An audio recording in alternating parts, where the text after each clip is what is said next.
उमा छोटे से गांव से शहर आई थी, एक बड़ी उम्मीद लेकर। उसके परिवार की माली हालत ठीक नहीं थी, लेकिन बाबूजी ने खेत गिरवी रखकर उसकी पढ़ाई के लिए पैसे भेजे थे। उमा ने एक छोटी सी खोली किराए पर ले ली और कॉलेज की पढ़ाई में जुट गई।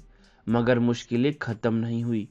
महंगाई के इस दौर में गुजारा करना आसान नहीं था।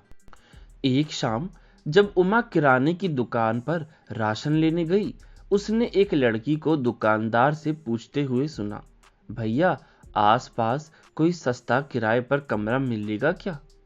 दुकानदार ने सिर हिलाया, जी नहीं पता। लड़की मायूस होकर मुड़ी ही थी कि उमा ने उसे रोक लिया। अगर तुम्हें एतराज ना हो तो तुम मेरे साथ रह सकती हो, हम किराया आधा आधा कर लिया करेंगे। लड़की का चेहरा खिल उठा, मैं टीना हूं, तुमने मेरी बहुत बड़ी मदद कर दी। इस तरह दोनों सहेलियां एक ही छत के नीचे रहने लगी। कुछ दिनों के बाद दोनों को पैसों की तंगी महसूस होने लगी। उमा कहती, बाबूजी से और पैसे मांग भी नहीं सकती, हमें खुद कुछ करना होगा। टीना सोचकर बोली, हाँ, मैं चाइनीज खाना बनाना जानती हूँ, लेकिन काम कहाँ मिलेगा? उमा का दिमाग दौड़ा, हम खुद का ठेला क्यों ना शुरू करें?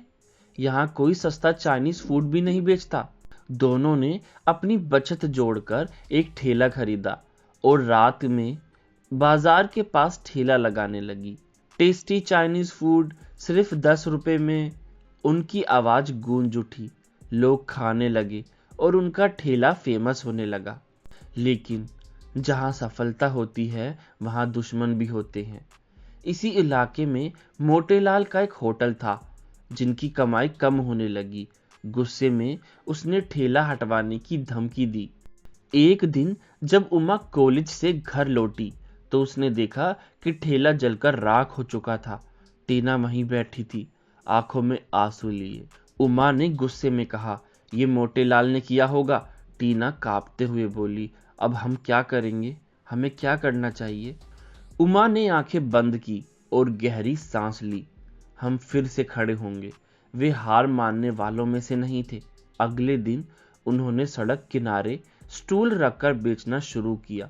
सोशल मीडिया पर किसी ने उनका वीडियो डाल दिया और लोग उनके समर्थन में आने लगे। देखते ही देखते वे पूरे शहर में मशहूर हो गए। लेकिन किस्मत ने फिर करवट ली। एक दिन ठेले पर काम करते करते टीना अचानक गिर पड़ी। उसे अस्पताल ले जाया गया, जहां डॉक्टर ने बताया कि उसे गंभीर बीमारी है। टीना बिस्तर पर पड़ी थी, जबकि उमा उसकी हथेलियां थामे बैठी थी।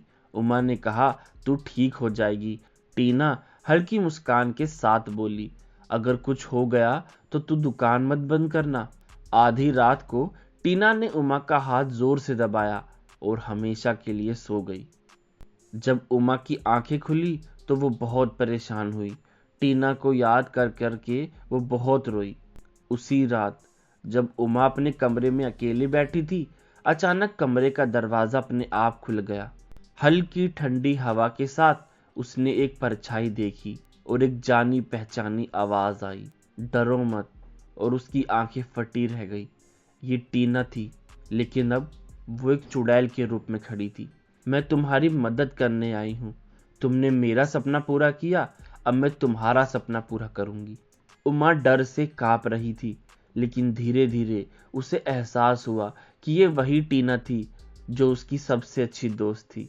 चुड़ैल बनी टीना ने मुस्कुराते हुए कहा, मैं अब भी तुम्हारे साथ हूँ और तेरे लिए काम करूंगी, खाना बनाऊंगी, ताकि तू पढ़ाई पर ध्यान दे सके। सुबह जब उमा जागी तो सोचा कि ये सिर्फ एक सपना था, लेकिन जब उसने देखा कि ठेले के लिए सभी चाइनीज आइटम पहले से ही बने हुए थे तो वो चौंक गई। उसने हिम्मत जुटाई और फिर से ठेला लगाया। लोग फिर से उमड़ पड़े और उनकी दुकान दिन ब दिन बहुत फेमस हो गई। सोशल मीडिया पर उनका वीडियो वायरल हुआ, जिसमें लोग टीना के बनाए हुए खाने की तारीफ कर रहे थे, जिसे उमा बेच रही थी। कुछ महीनों में ही उमा का बिजनेस इतना बढ़ गया कि उसने एक छोटा सा रेस्टोरेंट खोल लिया। फिर एक दिन जब उमा का कॉलेज का रिजल्ट आया तो उसने टॉप किया। उसे विदेश में पढ़ाई के लिए स्कॉलरशिप मिली। वो खुशी से भागी भागी अपने कमरे में गई और बोली, टीना, हम जीत गए। अब मेरा काम पूरा हो गया उमा। उस दिन के बाद टीना की आत्मा को कभी नहीं देखा गया। उमा ने अपने सपने पूरे किए और टीना का स्वाद नाम से एक बड़ा रेस्टोरेंट खोला, जहां गरीब बच्चों को मुफ्त में खाना मिलता था। ये कहानी उस दोस्ती की मिसाल है जो मौत के बाद भी जिंदा रहती है।